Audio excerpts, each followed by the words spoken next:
3 વર્ષ પહેલા અહીંયા એક બનાવ બન્યો હતો મળે છે તો મિત્રો અહીંયા ને ચાલો મારો નવો વ્લોગમાં તમારું બધાનું હાર્દિક સ્વાગત કરું છું. પહેલો વ્લોગ મૂકું છું. અહીંયા ક્યાંક હું ફરવા આવ્યો છું. તમે જોઈ શકો આ જગ્યા અલગ અલગ પ્રકારના જનાવર રહેતા હોય છે.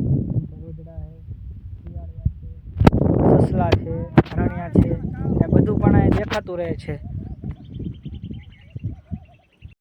આના પાંગા જેવો એક હારે આવ્યો છે. જો આમ જોઈ, હા જો ખોડિયારમાંનું મંદિર છે, તો તમને બધાને દર્શન કરાવી દઉં. જય ખોડિયારમાં કમેન્ટ કરવાનું ભૂલતા નહીં. તો મિત્રો જોઈ શકો છો તમે સામે બીજું પણ મંદિર છે એક નાનું એવું, એના પણ તમે દર્શન કરી લો. એ મેરડી માતાજીનું છે. અને અહીંનો અદ્ભુત નજારામાં બહુ માણવાની મજા આવે છે. ટેકરા વિસ્તાર છે યાર. જો એકદમ નેચરલ વાતાવરણ છે યાર. જો લીલું છમ પહાડ વિસ્તારો, સસલા પણ જોવા મળે, હરણ પણ જોવા મળે. તમે વ્લોગમાં કન્ટિન્યુ બનાવી રહેજો તો હું તમને કંઈક દેખાડી શકું. તો સામે દેખાય અમારું ગામ છે. આ દેખાય ત્યાં અમારું ગામ છે.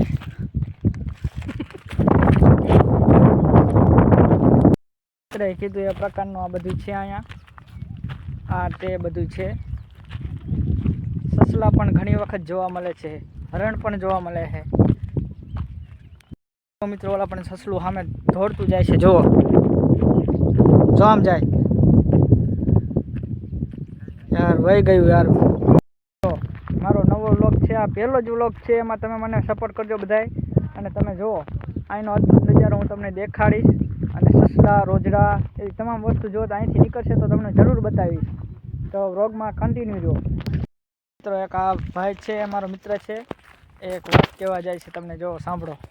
તો 3 વર્ષ પહેલા અહીંયા એક બનાવ બન્યો હતો.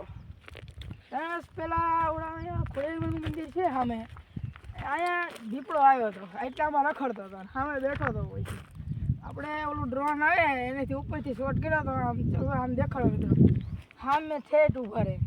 અને એ તે ફૂલ સેફ્ટીવાળી ગાડી હતી ત્યારે ફોરવેલ. અને દીપડો આવ્યા એટલે બેઠો હતો. પછી પોસ્ટ ખાતાવાળા આવ્યા અને પકડીને વહી ગયા. 2-3 કૂતરા મારી નાખ્યા હતા. છોકરા એટલે કોઈ હોય નહીં, કારણ કે આ બધું આમ જંગલ જેવું છે એટલે પછી પકડીને વહી ગયા. અહીંયા 2 મંદિર છે એટલે 4 માણસની આવડ જવડ હોય. દીપડા આવે અને કદાચ છોકરા બોકરા અટેક કરે એટલે ફોરેસ્ટ ખાતાવાળા પેલા ગાળ કરીને પકડીને વહી ગયા છે. એટલું હતું આમ.